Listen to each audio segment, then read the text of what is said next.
4장. 상전들아, 의와 공평을 종들에게 베풀지니 너희에게도 하늘에 상전이 계심을 알지어다. 기도를 계속하고 기도에 감사함으로 깨어 있으라. 또한 우리를 위하여 기도하되 하나님이 전도할 문을 우리에게 열어주사 그리스도의 비밀을 말하게 하시기를 구하라. 내가 이 일 때문에 매임을 당하였노라. 그리하면 내가 마땅히 할 말로서 이 비밀을 나타내리라. 외인에게 대해서는 지혜로 행하여 세월을 아끼라. 너희 말을 항상 은혜 가운데서 소금으로 맛을 냄과 같이 하라. 그리하면 각 사람에게 마땅히 대답할 것을 알리라. 두기고가 내 사정을 다 너희에게 알려주리니 그는 사랑받는 형제요 신실한 일꾼이요 주 안에서 함께 종이 된 자니라. 내가 그를 특별히 너희에게 보내는 것은 너희로 우리 사정을 알게 하고 너희 마음을 위로하게 하려 함이라. 신실하고 사랑을 받는 형제 오네시모를 함께 보내노니 그는 너희에게서 온 사람이라. 그들이 여기 일을 다 너희에게 알려주리라. 나와 함께 갇힌 아리스다고와 바나바의 생질 마가와 이 마가에 대하여 너희가 명을 받았음에 그가 이르거든 영접하라. 유스도라는 예수도 너희에게 문안하느니라. 그들은 할레파이나 이들만은 하나님의 나라를 위하여 함께 역사하는 자들이니 이런 사람들이 나의 위로가 되었느니라. 그리스도 예수의 종인 너희에게서 온 에바브라가 너희에게 문안하느니라. 그가 항상 너희를 위하여 애써 기도하여 너희로 하나님의 모든 뜻 가운데서 완전하고 확신 있게 서기를 구하나니 그가 너희와 라오디게아에 있는 자들과 히에라볼리에 있는 자들을 위하여 많이 수고하는 것을 내가 증언하노라. 사랑을 받는 의사 누가와 또 데마가 너희에게 문안하니라. 라오디게아에 있는 형제들과 눈바와 그 여자의 집에 있는 교회에 문안하고 이 편지를 너희에게서 읽은 후에 라오디게아인의 교회에서도 읽게 하고 또 라오디게아로부터 오는 편지를 너희도 읽으라. 아키뽀에게 이르기를 주 안에서 받은 직분을 삼가 이루라고 하라. 나 바울은 친필로 문안하노니 내가 매인 것을 생각하라. 은혜가 너희에게 있을지어다. 아멘. 골로새서 3장 18절부터 4장 1절까지는 부모와 자녀의 관계, 또 남편과 아내의 관계, 그리고 종과 상전의 관계에서 서로가 서로를 어떻게 대해야 하는지에 대한 말씀이죠. 그게 4장 1절까지 이제 이어집니다. 한 가지만 기억하면 좋겠어요. 3장 23절 말씀처럼 무슨 일을 하든지 마음을 다하여 주께 하듯 하고 사람에게 하듯 하지 말라. 요즘으로 치면 이게 직장에서 그리스도인이 취해야 할 태도인데, 내가 무슨 일을 하든지 주님께 하듯 하라 하는 거죠. 내게 맡겨진 일, 내가 해야 할 일, 그걸 마지못해서 하는 사람처럼 사람들이 볼 때는 하는 척하고 안 볼 때는 게으름 피고 그렇게 하는 게 아니라 마음을 다하여서 주님께 하듯이 내게 맡겨진 일들을 그렇게 하라 하는 것입니다. 왜냐하면 이는 기업의 상을 주께 받을 줄 아나니 너희는 주 그리스도를 섬기느니라. 상을 누구에게 받아요? 직장 상사에게 받는 게 아니고 그리스도께 받는다. 주님이 보고 계신다는 의미예요. 게다가 우리는 그리스도를 섬기는 자입니다. 그리스도를 섬기는 우리가 세상에서 빛으로 살아야 하지 않겠어요? 그러니 마음을 다하여서 주님께 하듯 하고 사람에게 하듯이 눈가림만 하지 마라. 성도들이 직장에서 그렇게 성실하게 최선을 다해서 자기의 일들을 감당한다면 사람들에게 본이 될 테고 또 그리스도가 우리를 통해서 나타날 수 있습니다. 그래서 바울을 통해서 주님이 우리에게 하시는 말씀으로 알고 주님께 하듯 그렇게 최선을 다해서 감당하면 좋겠어요. 4장에서는 2절부터 기도를 강조합니다. 기도를 계속하고 기도의 감사함으로 깨어 있으라. 기도를 쉬지 않고 계속하라는 의미예요. 게다가 그게 노동이 아닙니다. 고생이 아니라 감사함으로 깨어 있으라. 내가 기도할 수 있다는 거, 나의 기도를 들으시는 하나님이 계신다는 거, 나의 간구를 응답하시는 하나님이 계신다는 사실이 얼마나 감사하냐. 그러니 기도를 계속하고 감사함으로 기도에 깨어 있어라. 하나님께서 우리의 간구를 들으신다는 사실이 얼마나 감사해요.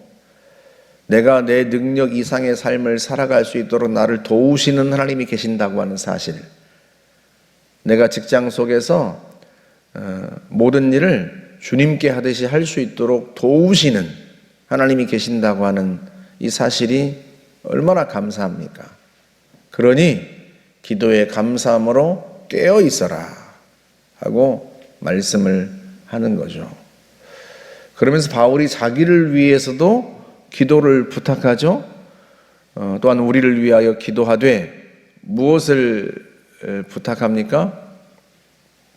하나님이 전도할 문을 우리에게 열어주사 그리스도의 비밀을 말하게 하시기를 구하라. 전도할 문을 열어주시기를 위해서 기도해라.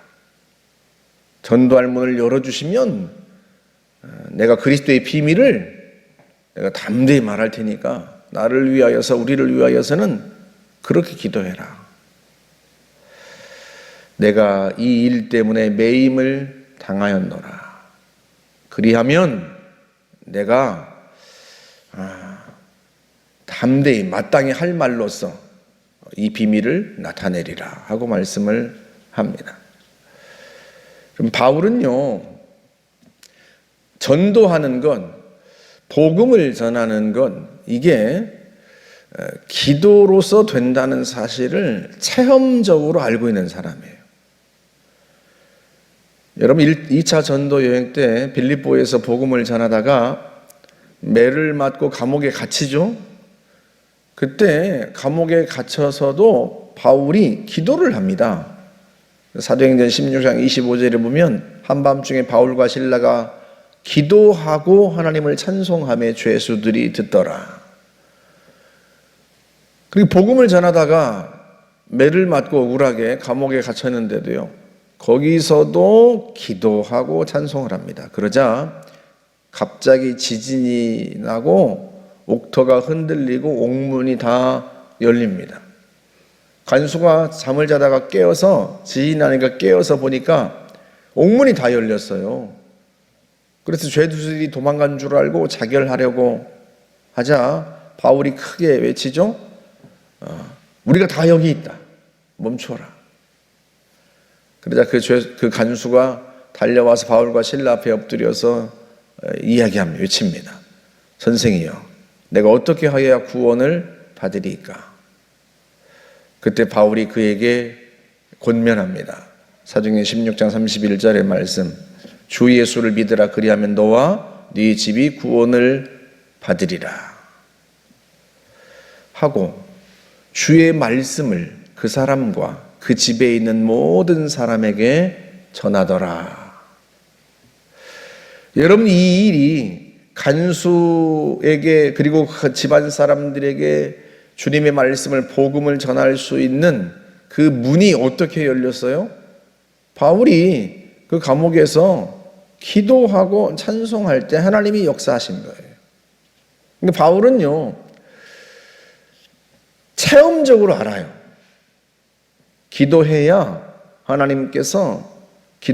하나님께서 전도할 문을 열어주신다, 복음의 문을 열어주신다 하는 것을 체험적으로 안 사람이에요. 그래서 골로새 교인들에게 기도를 부탁하는 겁니다.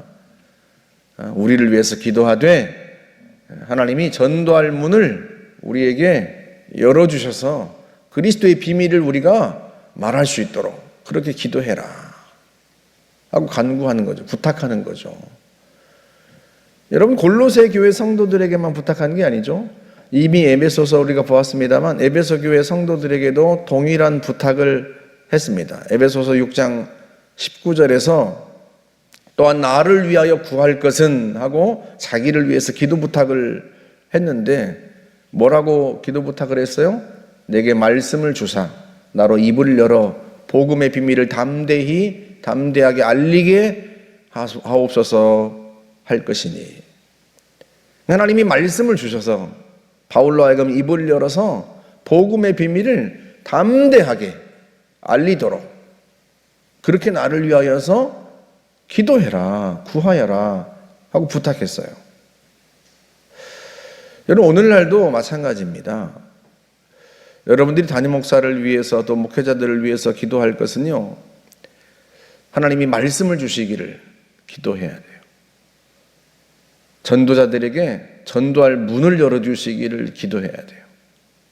그렇게 성도들이 기도하면 하나님께서 그 간구를 들으시고 복음의 비밀을 깨닫게 하시고 말씀을 주셔서 목회자로 하여금 전도자들로 하여금 하나님의 말씀을 전하게 하시고 그 비밀을 담대히 전할 수 있도록 하신단 말이죠.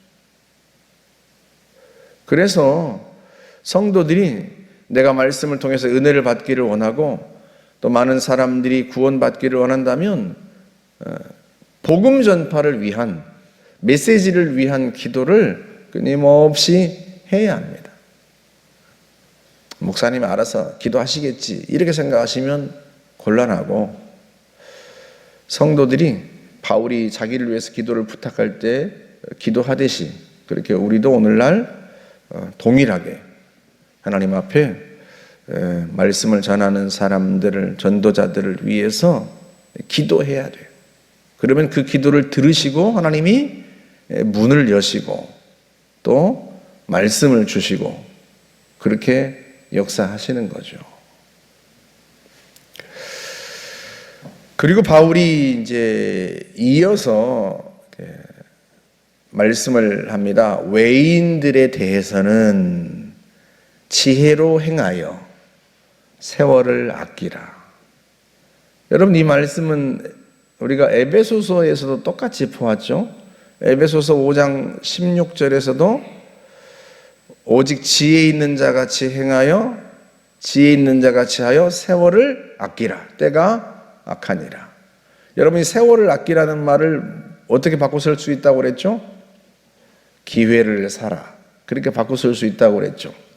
카이로스라고 하는 말, 이 세월이라는 말이 단순히 흘러가는 일반적인 시간을 가리키는 게 아니라 우리에게 어떤 특별한 의미를 갖고 있는 시간, 의미의 순간이라고 그랬죠. 그래서 그거를 성경에도 각주를 달아놨어요. 기회란 말로 바꿔 쓸 수 있다. 기회를 사라. 세월을 아끼라 할 때 아끼라는 말도 원래는 값주고 산다는 의미라고 그랬죠. 엑사고라조라고 하는 말이 속량하다는 뜻이에요. 속량. 노예를 값주고 사서 그를 자유케 하는 것을 의미하는 단어란 말이죠. 그러니 세월을 아끼라 하는 말을 기회를 값을 치르고 사서 선용하라. 그런 의미로도 해석할 수 있다. 여러분, 앞에 있는 말씀과 연결하면 바울이 지금 복음 전파를 위해서 기도를 부탁하잖아요. 그리고 성도들에게 이제 권면하는 거잖아요. 외인들에 대해서는, 그러니까 교회를 다니지 않는 예수 밖에 있는 사람들에 대한 이야기예요. 그들에게 대해서는 어떻게 하라? 지혜로 행하여 세월을 아끼라. 기회를 선용하라. 그들에게 복음을 전할 기회가 생긴다면 그 기회를 놓치지 말고 값을 치르고 그 기회를 사서 선용하라. 그런 의미예요. 성도들이 복음 전파자들이 복음을 전할 수 있도록 전도할 문을 열어주시기를 위해서도 기도하지만 자신에게도 그 문이 열릴 때가 있어요. 그러면 그때는요, 그 기회를 놓치면 안 되는 거죠.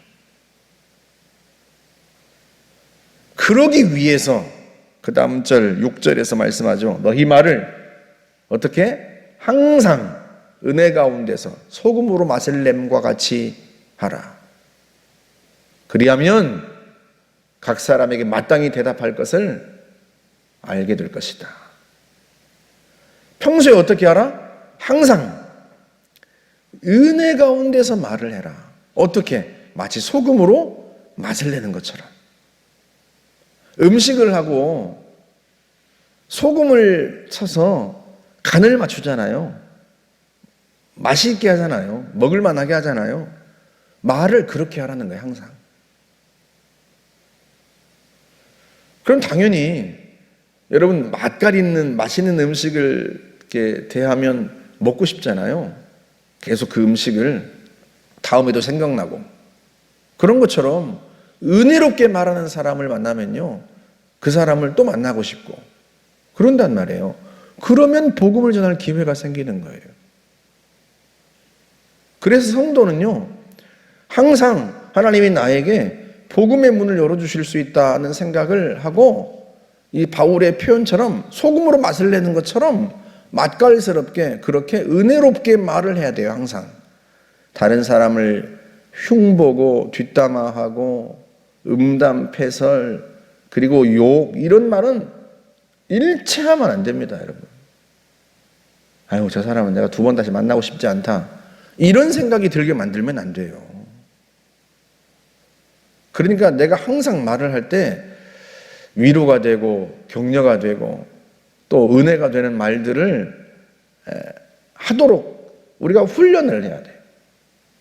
제가 성도분들한테 예전에 종종 얘기했습니다만, 다른 사람 얘기는 일체할 필요가 없어요.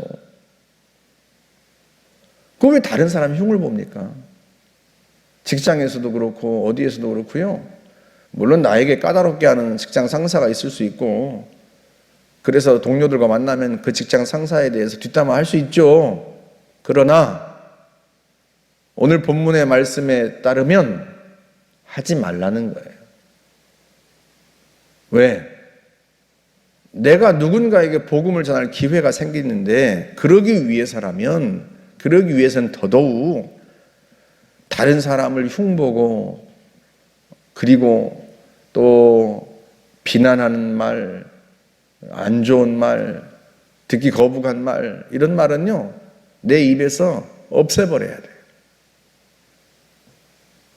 항상 은혜가 되는 말들을 해야 합니다. 소금으로 음식에 맛을 내는 것처럼, 맛이 없는 음식에 소금을 치면 간이 맞는 것처럼, 내가 말을 하면 사람들이 위로를 받고 격려를 받고 마음이 나아지고 그래야지. 함께 있으면 기분이 나빠지고 왠지 저 사람하고 같이 있으면 안 될 것 같다, 막 그런 생각이 들고 나도 오해를 받을 것 같다, 이러면 곤란하단 말이에요.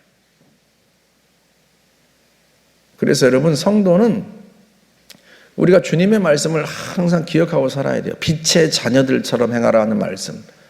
너희는 세상의 빛이다, 너희는 세상의 소금이다, 주님이 말씀하시잖아요. 그러니까 여러분 앞에 골로새서 3장 23절에서도 말씀한 것처럼 무슨 일을 하든지 마음을 다하여 주님께 하듯 하면, 여러분 내가 그곳에서 듣기 싫은 말, 사람들이 불편해하는 말, 불쾌한 말, 함께 말할 땐 좋은데 돌아서면 마음이 안 좋은 그런 말들을 할 리가 없죠. 그렇게 항상 은혜 가운데서 말을 해야, 그러면 각 사람에게 내가 어떻게 대답해야 할지, 어떻게 말해야 할지 알게 되는 지혜가 생겨요. 그래서 사랑하는 여러분, 성도는요, 말을 항상 훈련해야 돼요. 말을. 누군가에게 성내고 또 부정적인 말을 하고 이런 건요, 우리가 이젠 끊어내야 돼요. 저와 여러분들이, 하나님 우리에게 기회를 주십니다. 복음을 전할 기회, 누군가를 구원할 기회. 그 기회는 어떤 사람에게 더 많이 와요?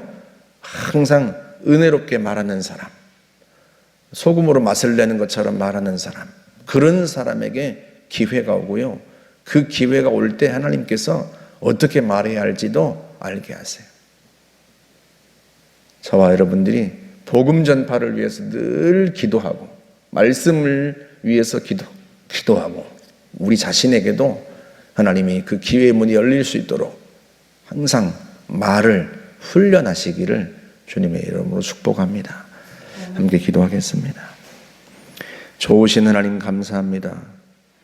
어느 때라도 우리에게 하나님의 말씀을 전할 수 있는 기회의 문이 열릴 수 있도록 하나님 저희들을 도와주옵소서. 우리가 일상에서 은혜롭게 말하는 법을 훈련하겠습니다. 하나님 도와주시고 마땅히 우리에게 기회가 왔을 때 무엇을 말해야 하는지 알게 하여 주옵시고, 또한 하나님 아버지 목회자들이 주님의 말씀을 알고 깨닫고 말씀을 받아 사랑하는 성도들에게 그 말씀을 잘 전할 수 있도록 주님이 역사하여 주옵소서. 예수님의 이름으로 감사하며 기도하옵나이다. 아멘.